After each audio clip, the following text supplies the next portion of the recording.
میں اماں کے آگے چیخی چلائی، مگر اماں نے میری ایک نہ سنی اور کہنے لگی کہ تو خوش نصیب ہے کہ تجھے اتنے امیر لوگ مل رہے ہیں، کم از کم ساری زندگی تجھے چیزوں اور پیسوں کے لیے ترسنا نہیں پڑے گا۔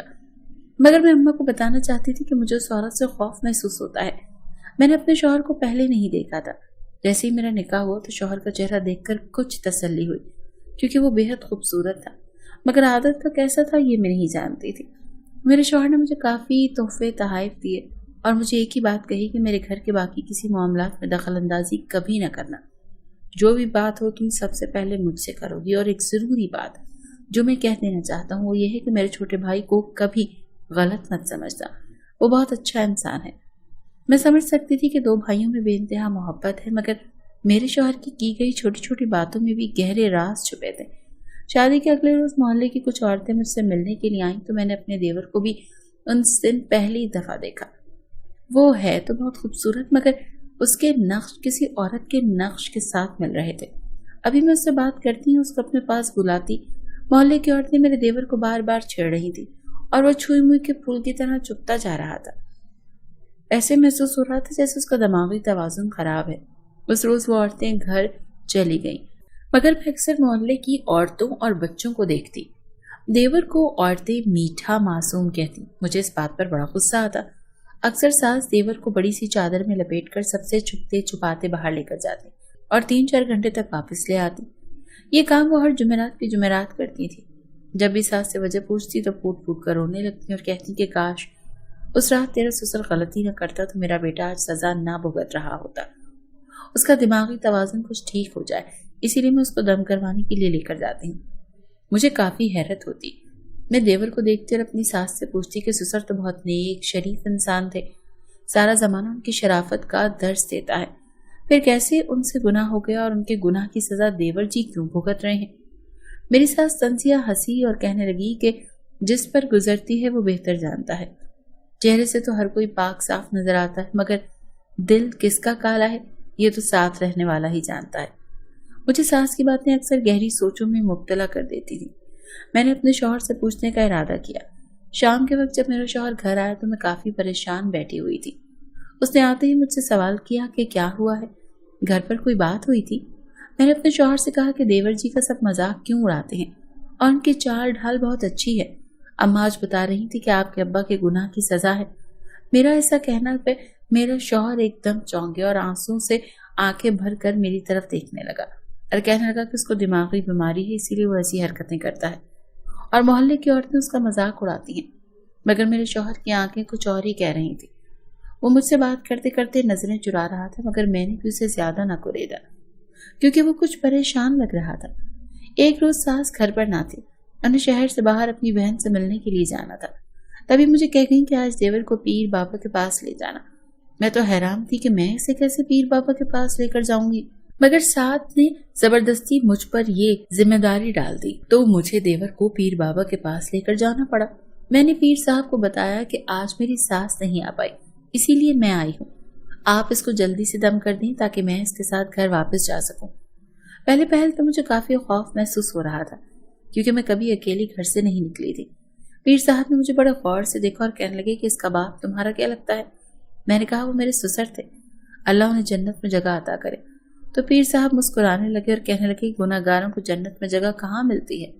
میں نے چونک کر پیر صاحب کی طرف سوالیہ نظروں سے دیکھا، مگر میرے پیروں تلے سے زمین نکل گئی جب پیر بابا نے کہا کہ تیرا دیور تیرے سسر کے گناہوں کی سزا ہے۔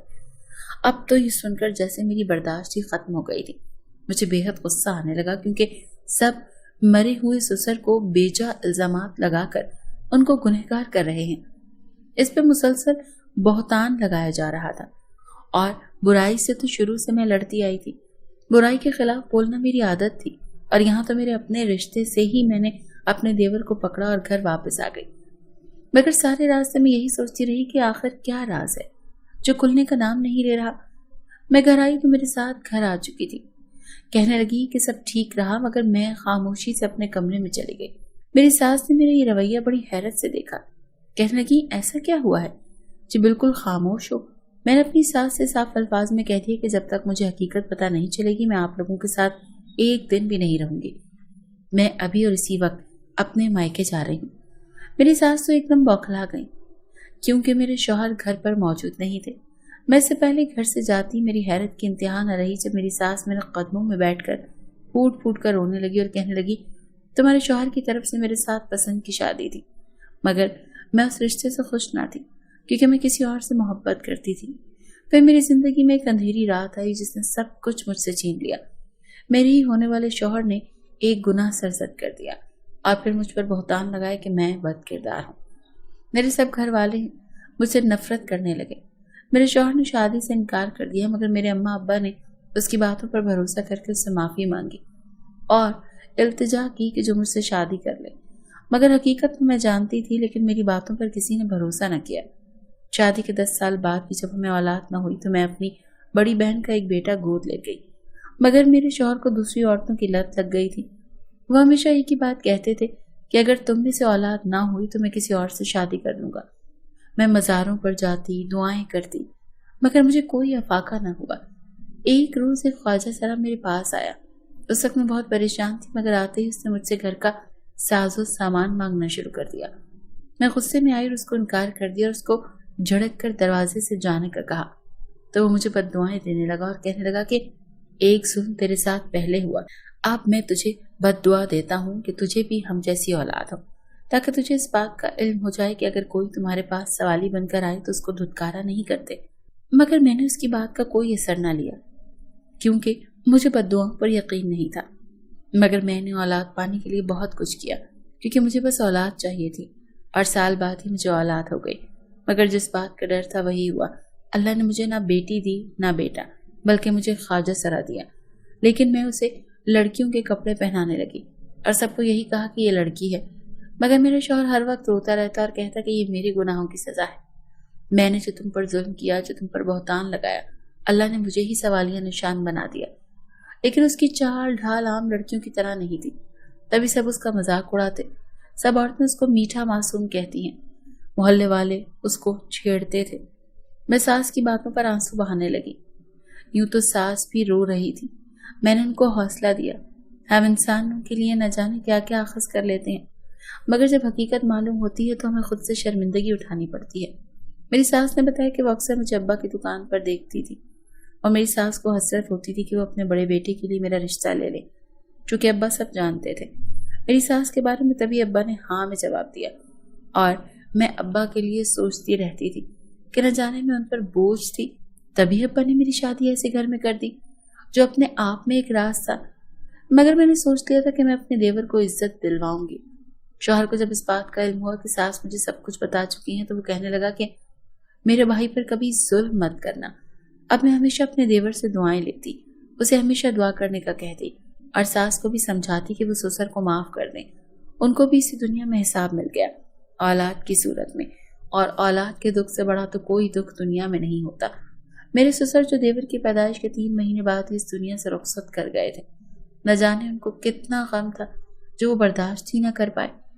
انسان گناہ کرتے وقت اپنی آنکھیں بند کر لیتا ہے، اگر وہ اپنی آنکھیں کھلی رکھے تو گناہ کو دیکھ کر ہی کانپ جائے کہ گناہ کرنے کی ہمت باقی ہی نہ رہے۔ اب میری تمام خواجہ سراہوں کی بہت عزت کرتی۔ میری ساس نے میرے شوہر سے کہہ کر ان کے لیے ایک ہاسٹل تیار کروایا جو صرف خواجہ سراہوں کے لیے تھا۔ وہاں پر ہر طرح کی آسائش رکھی گئی کیونکہ میرا شوہر بہت امیر تھا، اسی لیے اس کے لیے سب کچھ کرنا مشکل نہیں تھا۔ میں اپنے گھر میں بہت خوش تھی۔ مجھے اپنے شوہر، اپنے سسرال والوں پر فخر محسوس ہوتا تھا کہ نیکیاں کرتے رہنا ہی کمال نہیں ہے، کمال تو یہ ہے کہ گنہگار نہیں ہے کہ راستے پر چل پڑیں اور پھر واپس کبھی نہ مڑے۔ شادی کو 3 سال ہونے کو تھے مگر مجھے ابھی تک اولاد نہ ہوئی تھی۔ میری ساس ہمیشہ کہتی کہ اگر تجھے اولاد نہ ہوئی تو کبھی پریشان نہ ہونا، بس دعا پر زور رکھنا، اللہ کبھی نہ کبھی تو ہم پر رحم فرمائے گا ہی۔ میں بھی اپنی ساس کی پریشانی اور ان کی باتوں کو بہت اچھے طریقے سے سمجھتی تھی۔ جو انہوں نے غلطیاں کی وہ مجھ سے نہیں کروانا چاہتی تھی۔ میں اللہ سے ہمیشہ دعا کرتی کہ اللہ مجھے اولاد دے، مگر صحت اور سلامتی والی اولاد دینا۔ 3 سالوں کے بعد اللہ نے مجھے اولاد دی، مگر اب ہر طرف سب پریشان تھے۔ میری ساس نے جب میرے بیٹے کو دیکھا تو وہ پھوٹ پھوٹ کر رونے لگی اور کہنے لگی کہ یہ میری معافی مانگنے کا انعام ہے اور تمہاری نیکیوں کا بدلہ ہے۔ اللہ نے تمہیں بیٹے سے نوازا ہے۔ انسان اگر صبر اور شکر کرنے لگے تو اللہ ہر چیز عطا کر دیتا ہے۔ میری ساس کو جلد بازی نے مار دیا اور میرے سسر کو غرور نے۔ اگر وہ صبر اور شکر کر لیتے تو آج ان تکلیفوں سے وہ گزرتے کبھی گزرنا نہ پڑتا۔ اب تو میری ساس ہر جمعے کی جمعے میرے سسر کی قبر پر جایا کرتی اور جب گھر آتی تو اکثر مجھ سے کہتی کہ اللہ تمہیں سب کا اجر دے جو تم نے نیکی میرے ساتھ کی اور مجھے اپنے گناہوں کا احساس دلایا۔ اگر میں گناہگار ہی مر جاتی تو نہ جانے مجھ پر کیا عذاب نازل ہوتا۔